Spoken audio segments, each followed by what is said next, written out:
آپ کو پتہ ہے صحابہ فرماتے ہیں بچے کھیل رہے ہوتے تھے تو حضور جب گزرتے تھے تو بچوں کو السلام علیکم کہتے تھے. نبی پاک بچوں کو سلام کرتے.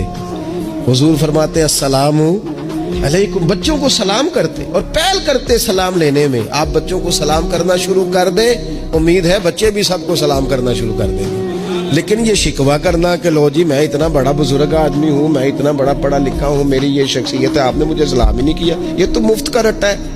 حضور بچوں کو سلام کرتے تاکہ بچوں کو السلام علیکم کی سمجھ آ جائے. یہ بچوں کو سکھائیں, انہیں یاد کرائیں, اور اس کا طریقہ یہ ہے کہ آپ ان کو سلام لینے میں پہل کریں, آپ ان کو سلام کہیں.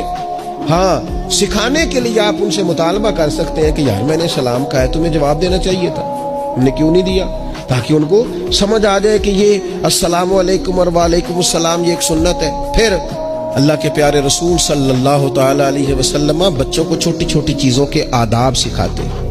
حضور تشریف فرما تھے تو ایک بچہ اندر آ گیا, السلام علیکم کہہ کے داخل ہو گیا, تو محبوب کریم نے بڑی محبت سے بڑے خوبصورت لہجے میں فرمایا بیٹا واپس جاؤ, پہلے اجازت لو, پھر سلام لو, جب اجازت مل جائے پھر اندر آنا.